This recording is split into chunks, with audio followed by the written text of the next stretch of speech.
All right, Joanna Connolly is here from Business in Vancouver. Good morning. Morning, Steve. We'll get to the what happened with the cell phone companies in a second, but first some news about a pretty big deal that was not allowed to happen now. Yeah, that's right. There was news this morning that the proposed Telus takeover of Mobilicity, a $380 million deal, has been killed by the federal government this morning. Why is that? They're saying that in the spirit of competition, they're not going to allow all of that spectrum, all of that wireless airspace to be transferred from a smaller player to one of the big three incumbent wireless carriers, and that any deals like that would not be approved.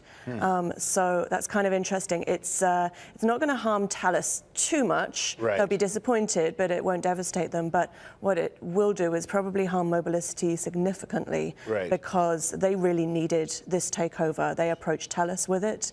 They're struggling quite badly right now. So.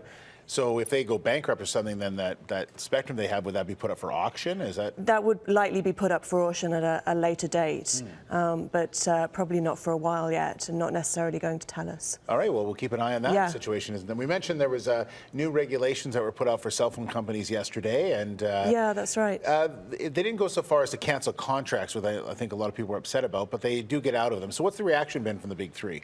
The big three are saying, well, that's all very well. And Telus actually is not going to mind too much because they're already doing some of the things that are required. The 2-year contracts, allowing the smartphones to be unlocked was another thing that Telus already does. Right.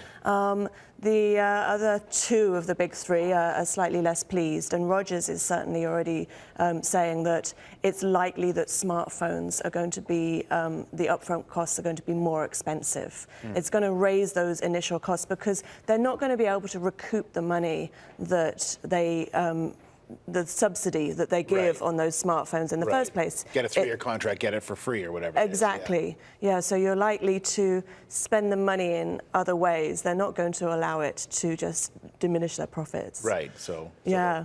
Put it on the bottom line, so to speak. That's right. So, you know, it happens from December 2nd, so it's up to the consumer whether they want to take that risk or not. All right. Well, if you want some more information, you go to BIV.com for all the details, and we'll see you in about an hour. Yeah.